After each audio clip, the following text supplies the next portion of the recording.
오늘 우리가 주신 하나님 말씀은 출애굽기 3장 우리 1절에서 12절 말씀입니다.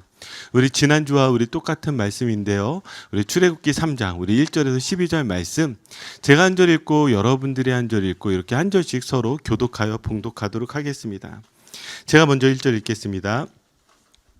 모세가 그의 장인 미디안 제사장 이드로의 양떼를 치더니 그 떼를 광야 서쪽으로 인도하여 하나님의 산 호렙에 이르매 2절 여러분 그가 떨기나무 가운데로부터 나오는 불꽃 안에서 그에게 나타나시니라. 그가 보니 떨기나무에 불이 붙었으나 그 떨기나무가 사라지지 아니하는지라. 이에 모세가 이르되 내가 돌이켜 가서 이 큰 광경을 보리라. 떨기나무가 어찌하여 타지 아니하는고 하니 그때에 여호와께서 그가 보려고 돌이켜 오는 것을 보신지라. 하나님이 떨기나무 가운데서 그를 불러 이르시되 모세야 모세야 하시매 그가 이르되 내가 여기 있나이다. 하나님이 이르시되 이리로 가까이 오지 말라. 내가 선 곳은 거룩한 땅이니 내 발에서 신을 벗으라. 또 이르시되 나는 내 조상의 하나님이니 아브라함의 하나님 이삭의 하나님 야곱의 하나님이니라. 모세가 하나님 배웠기를 두려워하여 얼굴을 가리매 여호와께서 이르시되 내가 애굽에 있는 내 백성의 고통을 분명히 보고 그들이 그들의 감독자로 말미암아 부르짖음을 듣고 그 근심을 알고 내가 내려가서 그들을 애굽의 손에서 건져내고 그들 그 땅에서 인도하여 아름답고 광대한 땅 젖과 꿀이 흐르는 땅 곧 가나안 족속 헷 족속 아모리 족속 브리스 족속 휘 족속 여부스 족속의 지방에 데려가려 하노라. 이제 가라. 이스라엘 자손의 부르짖음이 내게 달하고 애굽 사람이 그들을 괴롭히는 학대도 내가 보았으니 이제 내가 너를 바로에게 보내어 너에게 내 백성 이스라엘 자손을 애굽에서 인도하여 내게 하리라. 모세가 하나님께 아뢰되 내가 누구이기에 바로에게 가며 이스라엘 자손을 애굽에서 인도하여 내리이까. 하나님이 이르시되 내가 반드시 너와 함께 있으리라. 내가 그 백성을 애굽에서 인도하여 낸 후에 너희가 이 산에서 하나님을 섬기리니 이것이 내가 너를 보낸 증거니라. 아멘. 하나님께서 모세를 부르셨습니다. 하나님께서 모세를 부르셨다는 것이 상당히 중요한데요. 여러분들이 아시는 이 교회라는 이 단어가 히브리어 카할 혹은 헬라어로 에클레시아를 사용하고 있습니다. 이 카할과 에클레시아가 다 어떤 뜻을 가지고 있냐면 부름을 받다라는 뜻이 있어요. 그러니까 저희의 이 신앙의 시작이 어디로부터 시작이 되어지냐면 하나님께서 우리를 부르신 거예요. 자, 하나님이 왜 우리를 부르셨을까요? 우리로 하여금 하나님 가운데 예배케 하기 위해서죠. 자, 여기 이 모세를 보시면 하나님이 뭐라고 말씀하시죠? 부르신 후에 내가 선 곳은 거룩한 땅이니 내 신을 벗으라고 말씀하고 있습니다. 자, 이 신을 벗는다는 것은 왕관을 내려놓는 것이죠. 왕관을 벗는 것이죠. 이 신을 벗다라는 그 의미 안에는 어떤 의미가 있냐면 노예가 된다라는 의미를 가지고 있습니다. 노예들이 신을 신고 있지 않잖아요. 그런데 제가 지난주 말씀 가운데 무엇을 또 말씀드렸죠? 우리의 신을 다시 심겨주시는 그 신을 신겨서 다시 회복시켜 주시는 그것을 말씀드렸습니다. 우리가 하나님 앞에 우리의 왕관을 벗을 때에 하나님은 우리에게 새로운 왕관을 씌워주세요. 하나님의 자녀가 되는. 그럼 예배는 어떤 예배가 되어줘야 되겠습니까? 여러분들이 세상 가운데 여러분들이 가지고 있던 그 모든 것들을 이 예배 가운데 내려놓으실 때 하나님이 다시 여러분들을 회복시켜 주실 줄 믿습니다. 바로 그러기 위해서 우리를 부르셨죠. 자, 이제 우리 지난주까지 6절까지의 말씀을 보았다면 이제 우리 7절부터 한번 말씀을 보도록 하겠는데요. 한번 7절 말씀 한번 보시면 자, 우리 같이 한번 읽어볼까요? 시작. 여호와께서 이르시되 내가 애굽에 있는 내 백성의 고통을 분명히 보고 그들의 감독자로 말미암아 부르짖음을 듣고 그 근심을 알고 내가 내려가서 그들을 애굽인의 손에서 건져내고 그들을 그 땅에서 인도하여 아름답고 광대한 땅 젖과 꿀이 흐르는 땅 곧 가나안 족속 헷 족속 아모리 족속 브리스 족속 휘 족속 여부스 족속의 지방에 데려가려 하노라. 아멘. 자, 애굽의 노예로 있었던 이스라엘 백성들이 그 학대, 그 고통이 심해지자 하나님께 부르짖었죠. 저는 이들의 마음이 어떨까 한번 생각해 보았습니다. 하나님을 향하여 부르짖지만 여전히 변화된 건 없어요. 그렇지 않습니까? 모세가 어쩌면 자신들을 구원할 수 있을 거라 생각했을지도 모르겠습니다. 하지만 이미 40년이 지났습니다. 그렇다고 한다면 이 이스라엘 백성들의 마음에 어떤 마음이 들까요? 하나님이 우리의 부르짖음을 들으신 걸까? 과연 하나님은 계시는 걸까? 예, 그런 의심하는 마음 혹은 그런 절망하는 마음들이 생기지 않겠습니까? 자, 그런데요. 그런 이스라엘 백성들을 생각하셔서 7절 8절 한번 말씀 한번 다시 보여주세요. 보여주시면 거기에 하나님께서 어떻게 반응하시는지 그 동사들이 있습니다. 자, 그 동사들이요. 보고, 듣고, 알고, 내려가서 건져내고 인도하여 데려가려 하노라. 이 짧은 이 두 개의 구절이지만 이 안에 하나님께서 뭐라고 말씀하신다고요? 보고, 듣고, 알고, 내려가서 건져내고 인도하여 데려가려 하노라. 예, 얼마나 하나님께서 적극적으로 자신의 이 마음들을 표현하고 있습니까?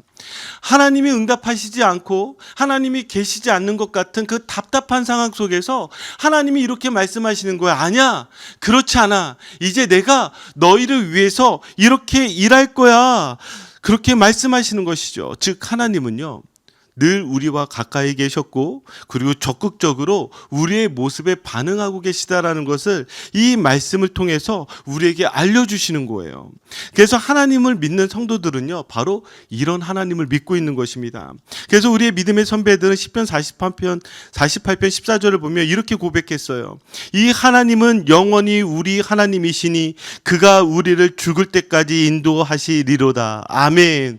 얼마나 멋진 고백입니까? 얼마나 멋진. 우리 다시 한번 같이 고백해 볼까요? 시작.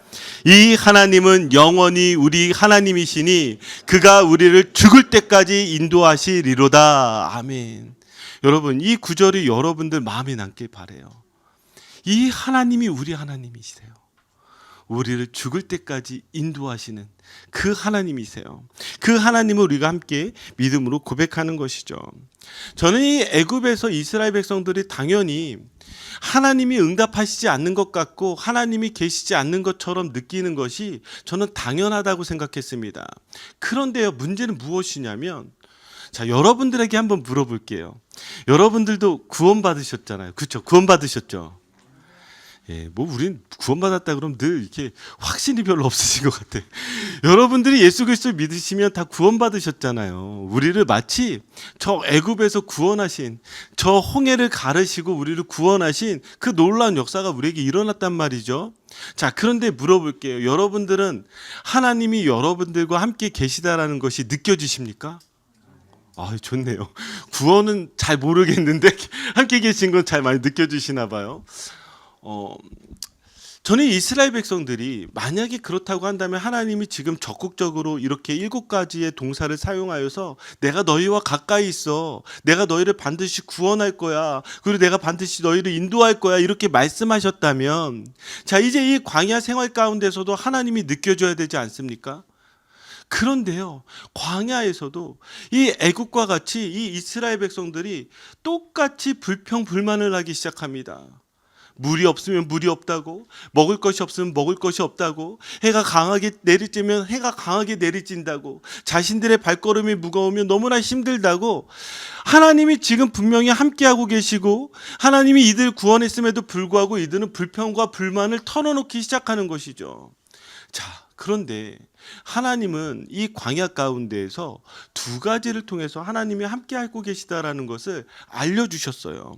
그 2가지가 무엇이냐면, 첫 번째는 성막, 하나님의 장막입니다. 두 번째는 무엇이냐면 만나와 메추라기입니다. 자, 하나님의 성막, 하나님의 장막은 무엇이죠? 하나님께서 임재하시고 하나님께서 거하시는 곳입니다. 그래서 이 장막을 따라 이스라엘 백성들은 그 광야길을 걸어가야 했습니다. 자, 그렇다고 한다면 이스라엘 백성들이 하나님이 계시다라는 것을 느껴야 되잖아요. 늘 이 장막은 이스라엘 백성들과 함께하고 있잖아요. 그런데 이스라엘 백성들은 시간이 지나자 하나님이 함께하고 계시다라는 것을 잊기 시작했습니다.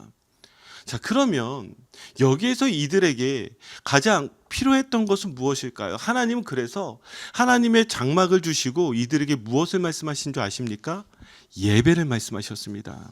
제사를 가르치시고 하나님 앞에 예배할 것에 대해서 가르쳐 주신 것이죠. 즉 우리의 인생도 똑같이 우리가 늘 십자가 바라본다고 이야기하잖아요. 그렇죠? 우리가 늘 교회 가운데 있다고 이야기하잖아요.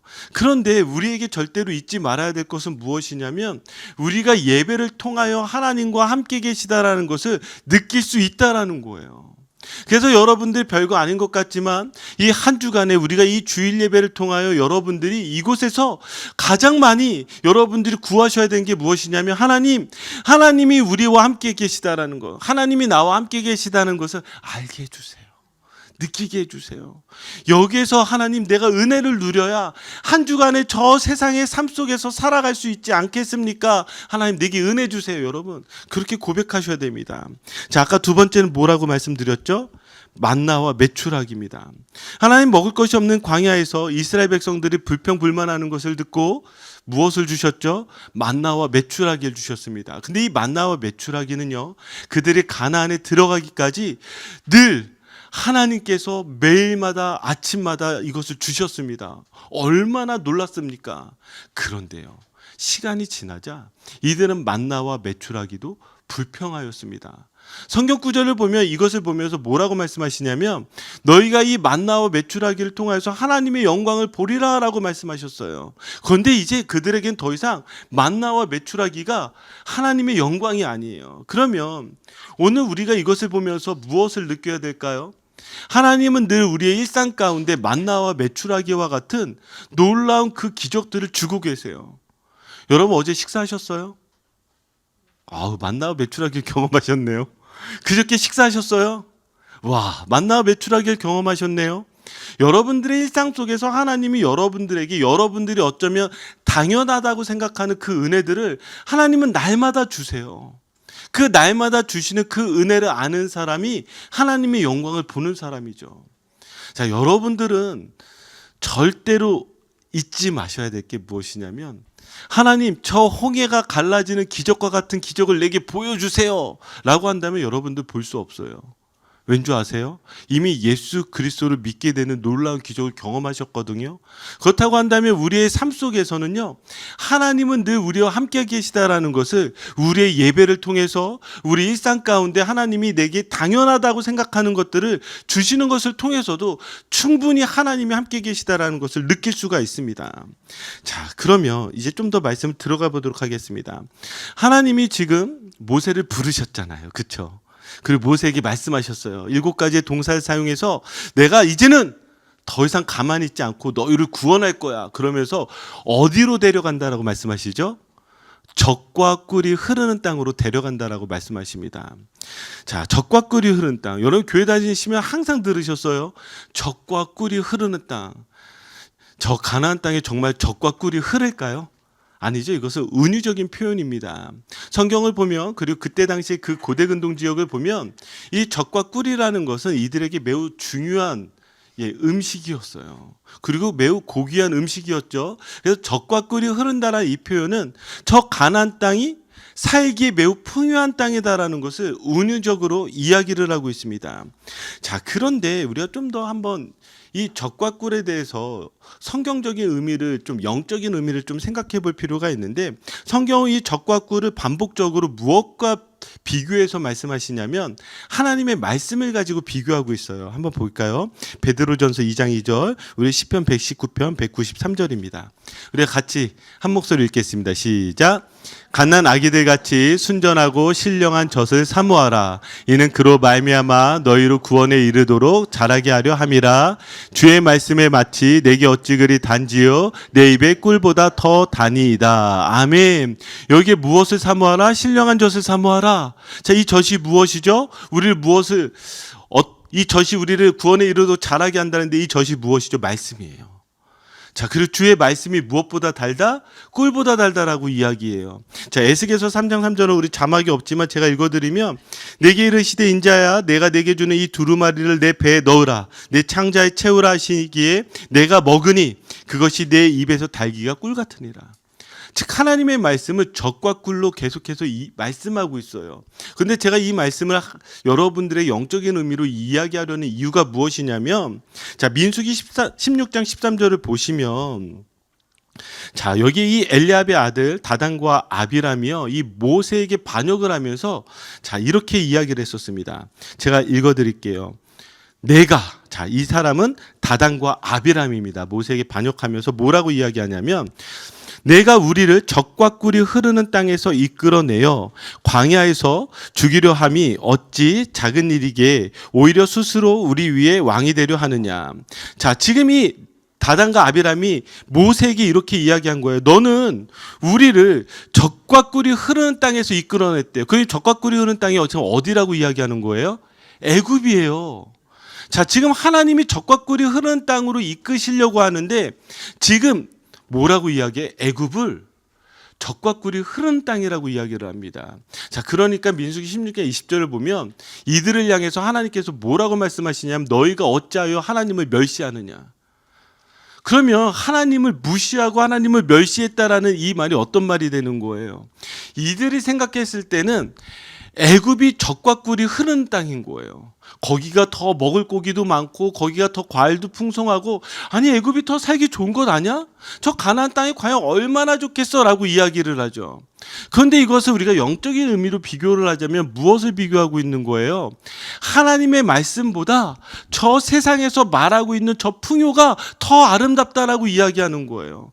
하나님이 지금 이스라엘 백성들을 말씀 가운데에서 더 세워지려고 하는데 저 세상이 더 좋지 않아? 이것을 보고 성경은 하나님을 멸시한다라고 이야기하고 있다라는 사실입니다. 자, 그러면 이 적과 꿀이 흐르는 땅은 단순하게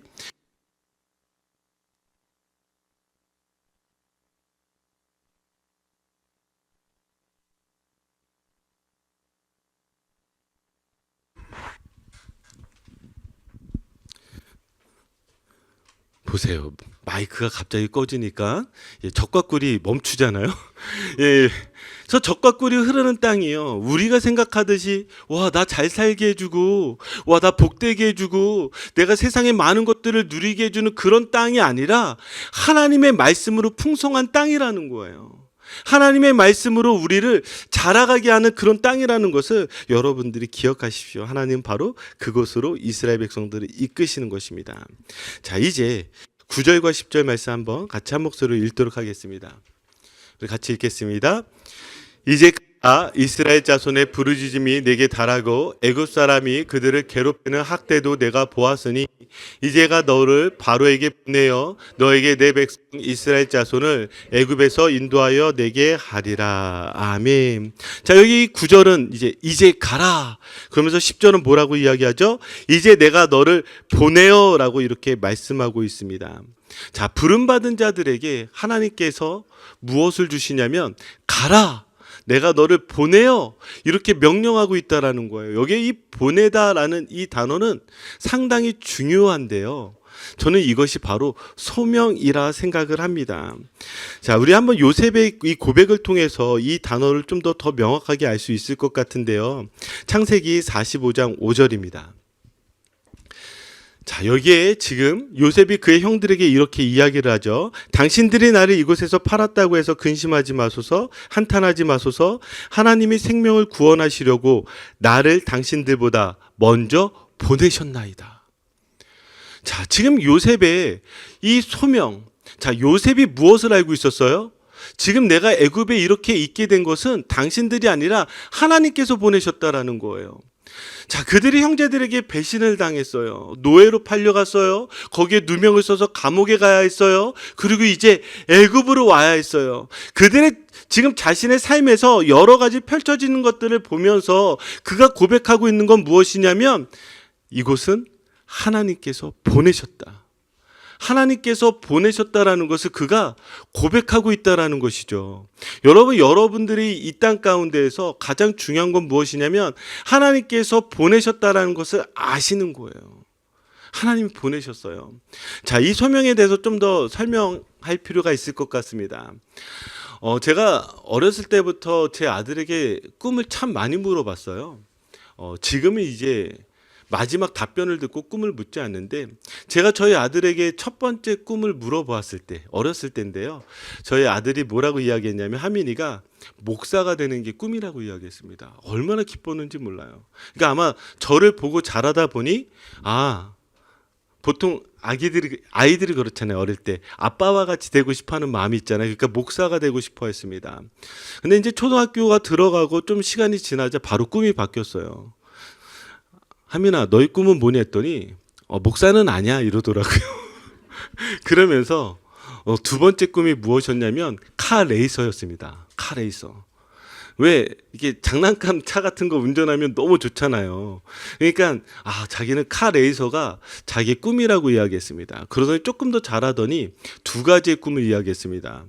초등학교 이제 뭐 한 5, 6학년이 됐을 때 두 가지의 꿈이 뭐냐면, 하나가 농구 선수가 되거나 하나가 과학자가 되는 거였습니다. 꿈이 벌써 3번이나 바뀌었어요. 이제 중학생이 되어서 또 꿈을 물어보았습니다. 중학생이 되어서는 꿈이 무엇이었냐면, 이 아이가 막 그림을 그리기 시작하더니 운동화들을 그리더라고요.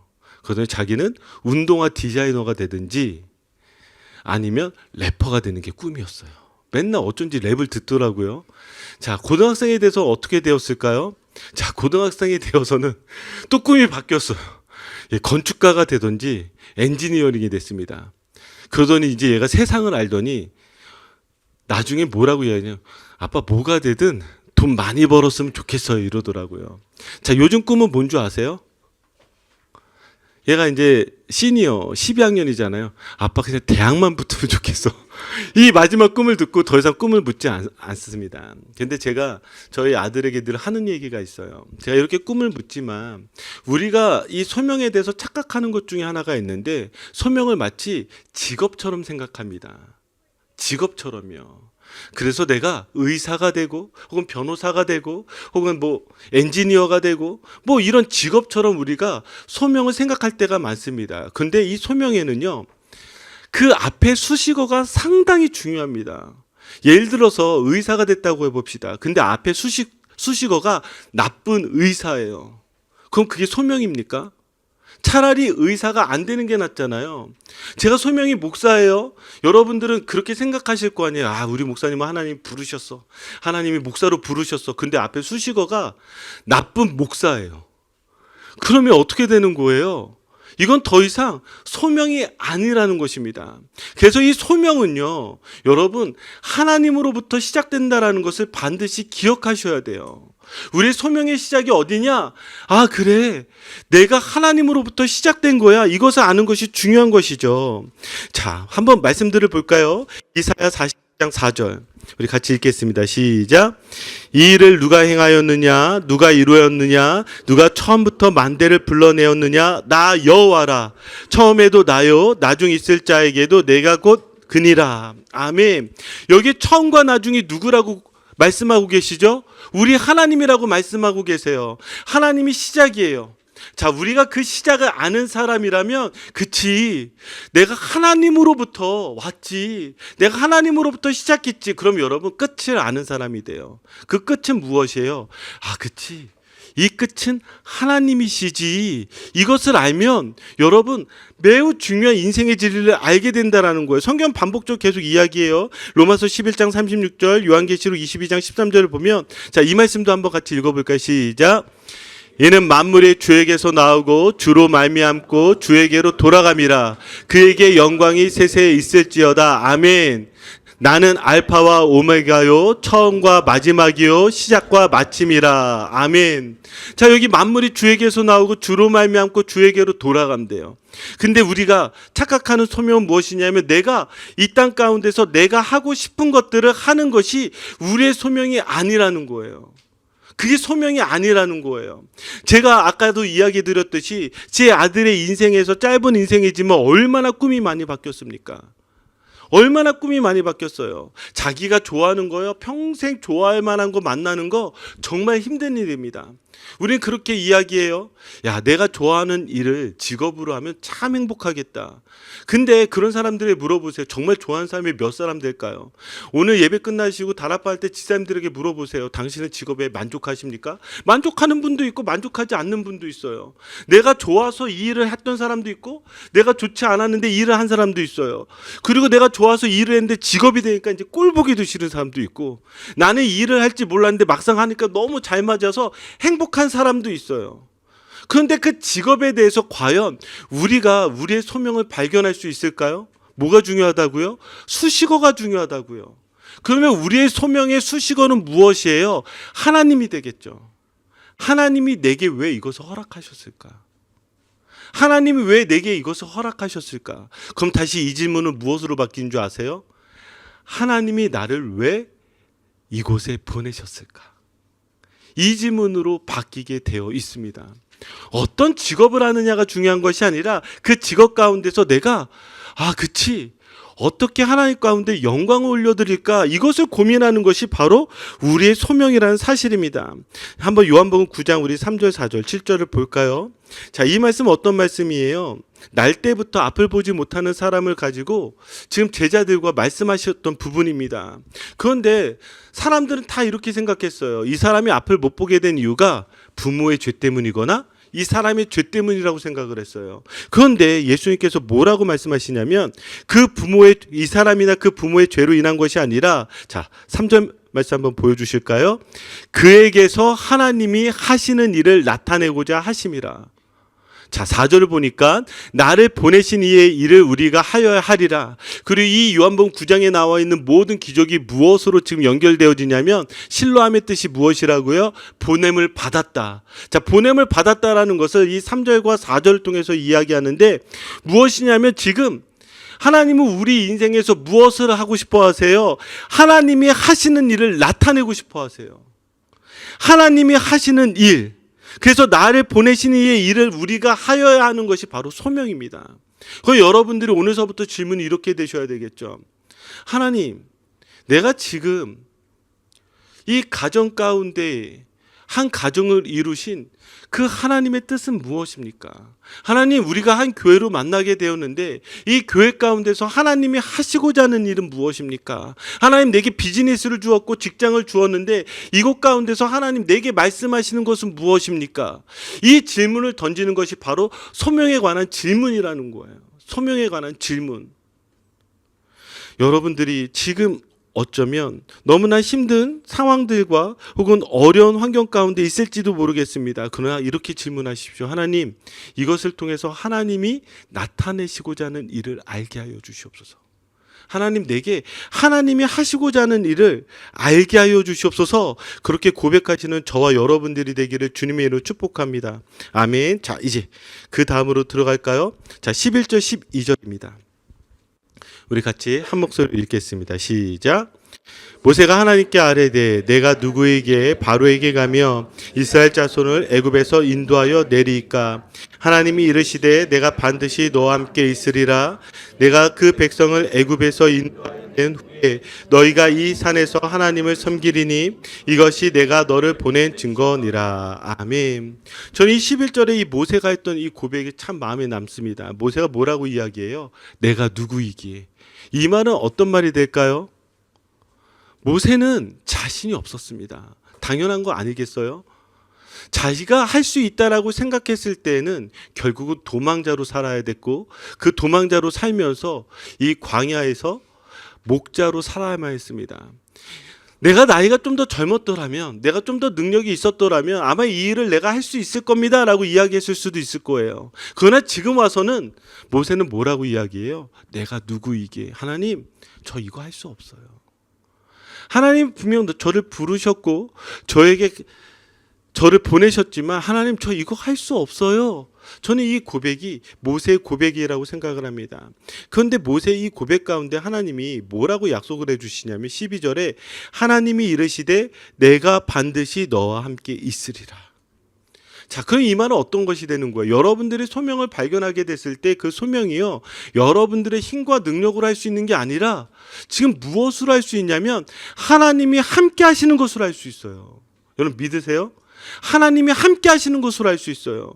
그러면 하나님이 함께 하신다라는 이 표현은 지금 이 모세에게만 한 것이 아니라 창세기에서부터 하나님이 계속해서 하신 말씀이에요. 특별히 누구에게서부터 이 말씀을 하신 줄 아십니까? 아브라함, 이사, 야곱에게 해주신 말씀이에요. 그러니까 지금 이 말씀들을 듣고 있는 이 이스라엘 백성들은 이 말씀을 들었을 때, 그렇지, 하나님이 아브라함에게도 그렇게 함께 해주셨지, 이삭에게도 함께 해주셨지, 야곱에게도 함께 해주셨지, 그렇게 그들은 그것들을 떠올렸을 거예요. 그런데 제가 이 말씀들을 하나하나 다 찾아보기 시작했습니다.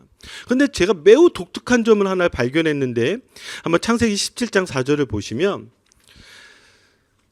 자, 여기 뭐라고 하나님이 아브라함에게 말씀하시냐면, 보라, 내 언약이 너와 함께 있으니.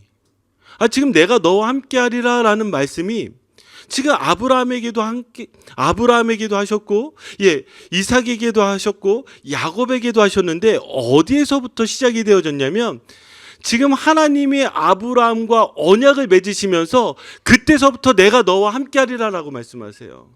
아브라함 처음 부르셨을 때는 언제였어요? 12장이었잖아요. 갈대와 우르를 떠나서 그때는 너가 복이 될지라라고 말씀하셨지, 내가 너와 함께 하겠다라고 말씀하지 않으셨어요. 그런데 여기 이 창세기 12장에서 17장에 이르러서 지금 하나님이 아브라함과 언약을 맺으시면서 그 이후서부터 이렇게 하나님께서 약속해 주세요. 한번 보세요. 창세기 26장 3절 4절. 이건 이삭에게 이야기하십니다. 이 땅에 거류하면 내가 너와 함께 있어 내게 복을 주고. 자, 그러면서 그 언약의 내용들을 이야기하시죠. 창세기 28장 14절 15절을 보면, 자, 여기에서도 15절에 내가 너와 함께 있어 내가 어디로 가든지 너를 지키며 너를 이끌어 이 땅으로 돌아오게 할지라. 자, 지금 여기에서도요, 지금 하나님께서 함께 해주시겠다라고 말씀하세요. 그런데 그 하나님과 함께 해주실 때 그 앞에 어떤 내용들이 붙어요? 하나님이 아브라함에게 하셨던 그 언약이 붙어요. 그러면 하나님이 함께 해주시겠다라는 이 약속은 여러분 무엇에 따라오는 것이죠? 언약에 따라오는 거예요. 즉 하나님께서 약속하셨기 때문에 그 하나님이 약속한 백성들에게 함께 하시겠다라고 말씀하시는 것이죠. 그럼 제가 여러분들에게 다시 물어볼게요. 여러분, 하나님이 여러분들과 함께 하신다는 사실을 믿으십니까? 그 사실을 무엇으로 고백할 수 있죠? 언약으로 고백할 수 있어요. 그러면 여러분들의 언약의 백성이라는 거, 저거는 이스라엘 백성들에게 약속하신 거잖아요. 아브라함과 이삭과 야곱과 지금 모세에게, 그래서 이스라엘 백성들에게 하신 약속이잖아요. 그렇게 말할 수 있잖아요. 그래서 우리 마태복음을 다시 보시면, 자, 이 약속을 이루시기 위해서 누가 오셨죠?